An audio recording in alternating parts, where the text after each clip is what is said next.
Santon Plus Herbal Capsule. Ako si Jessa, 25 years old. Dati may leukemia ako. Kasabay sa pag-take ko ng aking mga gamot, ang Santon Plus Herbal Capsule. Ang laking tulong talaga ng Santon Plus. And finally, I'm a leukemia survivor. Santon Plus. Mabibili sa mga butika. Goodbye to me, Masha. Hello, Pride Bar Blue. Isang labanan yan.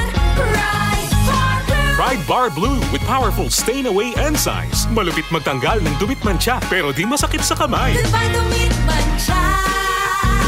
Hello, Pride Bar Blue.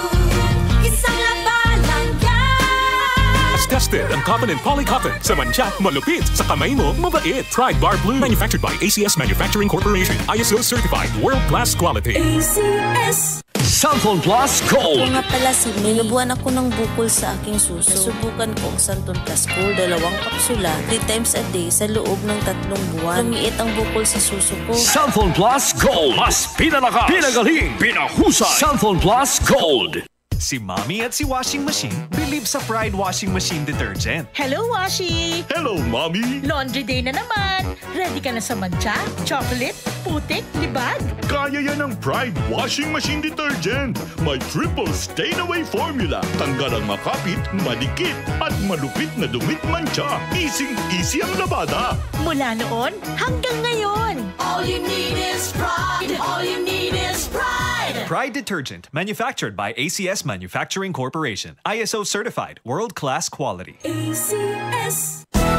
Araw-araw, MX3 para MX-Extraordinary. With alpha, beta, gamma na sangkap nito. Tunay, original at natural na suplemento. With MX3, so coffee and tea.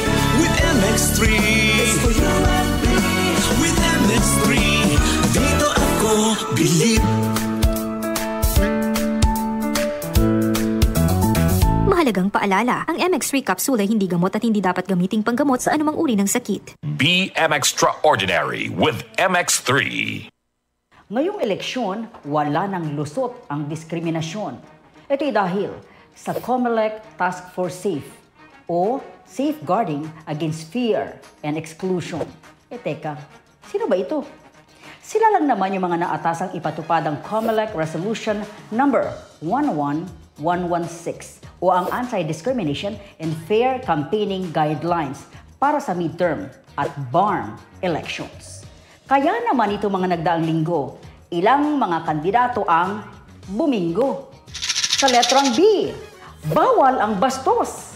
Hindi pa man nagtatagal ang malawakang campaign period ng COMELEC, may mga kandidato na silang nasampulan. Para sa mga solo parent ng Pasig, minsan sa isang taon, ang mga solo parent na babae na nireregla pa, Nay, malinaw, nireregla pa, at nalulungkot, minsan sa isang taon, pwedeng sumiping ho sa akin. Yun nung interesado, magpalista na ho rito sa mesa sa gilid. Sino dito ang mga solo parents? At biglang dumami solo parents. Kanina ba naghiwalay lang kayo? Kasi lahat ng solo parents, bibigyan natin ng libreng asawa. Ang gagawin natin, lahat ng balong lalaki, tsaka lahat ng balong babae, irarapol na lang natin yan, ha? Pasasyaan na lang kayo kung kanino kayo mapupunta. Kasi pagkabunot ng pangalan nyo, diretso kasal kay Mayor Kevin. Maging ang jingle ng tumatakbong konsehal sa Maynila, winarningan na rin ng COMELEC.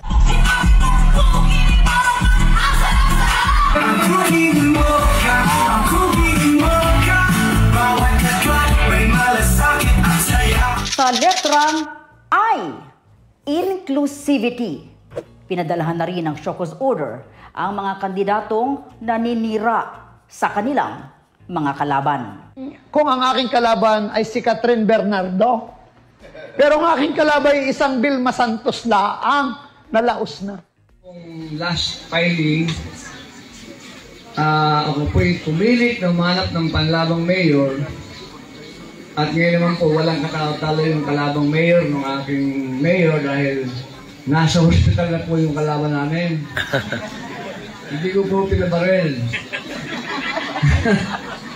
May sakit po na, ano yun? Type, ano na sakit? Sa kidney. Bypass kidney, stage 5, cancer. Hindi po cancer, stage 5. Cancer na rin! Kaya hindi na po makapangampanya, kaya kami po ay nakaluwag. Sa letrang N, no to discrimination. Nasampulan din ang kandidatong ito na nagbitiw ng mga pahayag laban sa ibang lahi. Tanggalin na natin ang Bombay! Para wala nang amoy sibuyas na naiiwan sa passenger. Sa letrang G, gender equality at safe space.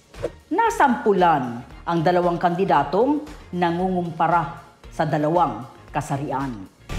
Ang mga lalaki, maayo kayo na mukha. Kamu bang mga babae, maayo pa po ba mumukha?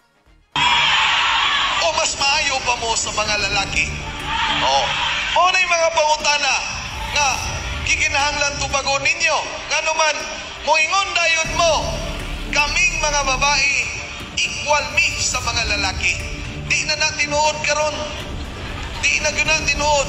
Kay kasagaran sa babae, mo pili na asa man ko sa ilalom o sa taas pa ko. Pero sultihan ta mo.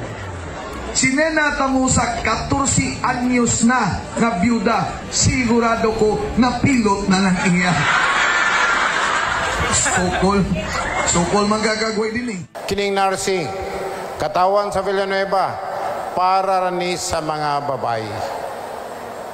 Dili pwede ang lalaki.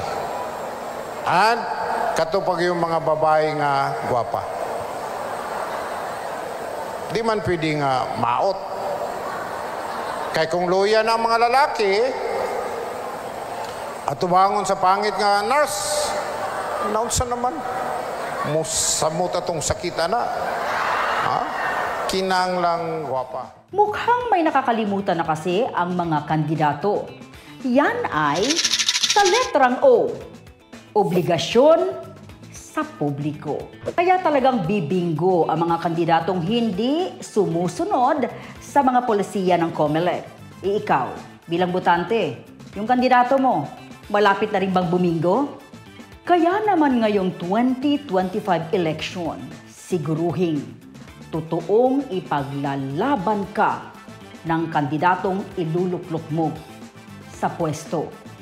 Kaya naman, sama-sama nating tutukan ng eleksyon dito lamang sa Bantay Balota 2025 Midterm Elections. The RMN News Special Coverage.